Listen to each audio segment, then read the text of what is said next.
Does life have a meaning without God? Can life be meaningful without God and without eternity?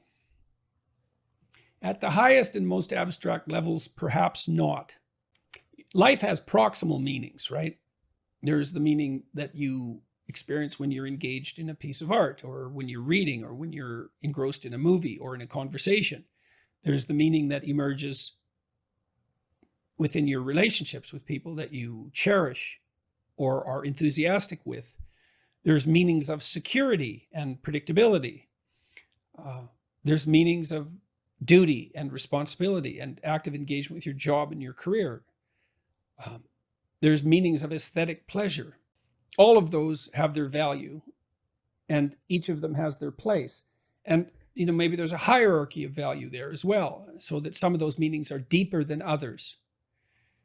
And then you might say, well, what characterized the deepest of all meanings? And it would be something like relationship with the transcendent, and that would establish a relationship between you and what's always been conceptualized as God, which is generally supposed to be something ineffable, right? It's not definable, but you might think about it as the central animating spirit of the age, or the value around which all other values are organized, or the wisdom of the ages, or the creative spirit that possesses you when you're inspired, or what grips you with enthusiasm at a sports event or at a musical event, all of those things. And we need a relationship with that.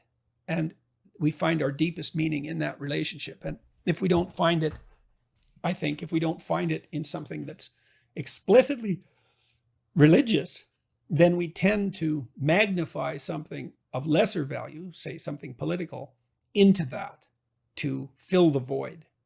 So yes, life has proximal meanings without God, without eternity, but at the ultimate level, something's lacking. And it's the desire to fulfill that lack, and maybe the lack itself, that's part and parcel of the religious instinct. So you can kill God, but you can't. That doesn't rectify the hunger for God. And then that hunger seeks out replacements. That's how it looks to me.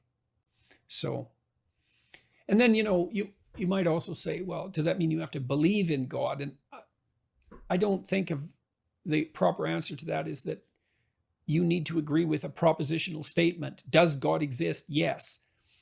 Like, is this table there? Yes. It's not that kind of relationship. I mean, it's characterized in the Old Testament as a struggle. So Israel means those who struggle with God. And you have to participate in that struggle. And you can do that, weirdly enough, as a believer or as a non-believer. Maybe sometimes more intensely as a non-believer. The issue might be more paramount then, the issue of virtue and the issue of the ultimate orientation.